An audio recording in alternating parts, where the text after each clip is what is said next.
Question 4. Discuss and critique sustainable development.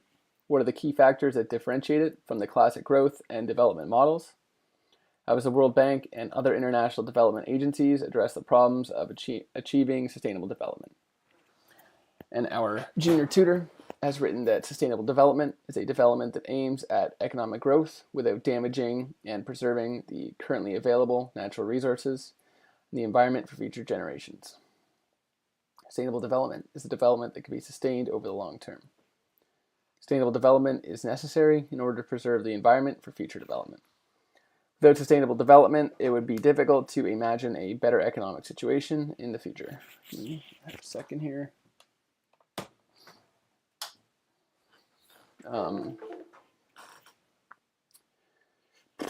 Key factors that distinguish sustainable development from classic growth and development models are that classic growth and development models are aimed solely at the growth and development of income levels, GDP, productivity, sales, and other monetary variables, whereas sustainable development aims to improve the quality of life in a comprehensive way, including economic prosperity, social equity, and environmental protection.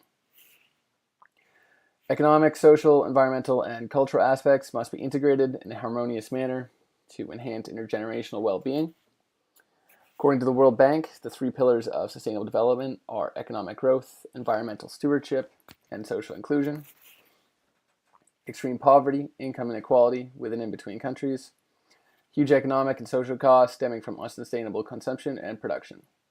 Thus, sustainable development can only be achieved through legitimate economic and social progress with growth and employment, and at the same time by strengthening environmental protection for future generations.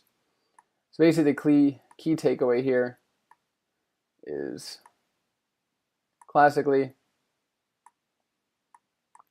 unfortunately all too much in practice, the objective of firms, or I suppose maybe the macro objective of a country, is to maximize GDP.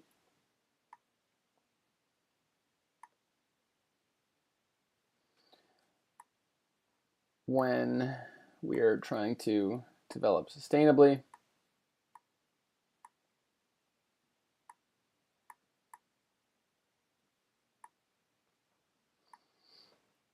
we still want to maximize GDP.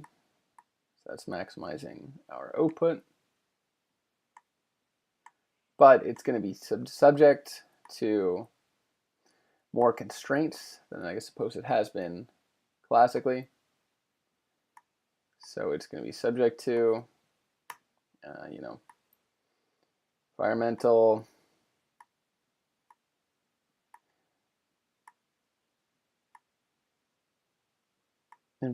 and social limitations, I'll call it.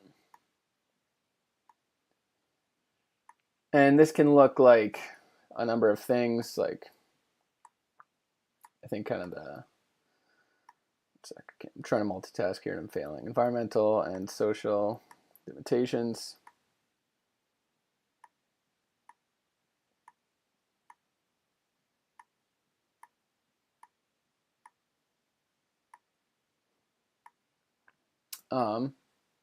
Basically adds an extra set of constraints. So maxing GDP, but for example, environmentally, getting the most output we can, while keeping our net emissions at 0. So for example, like offsetting what you need to use in gas or oil, or for example, more broadly, every tree you need to use, you plant a new one, things of that nature. Then there's the social side of it as well. I don't want to dig too much deeper because we are running out of time.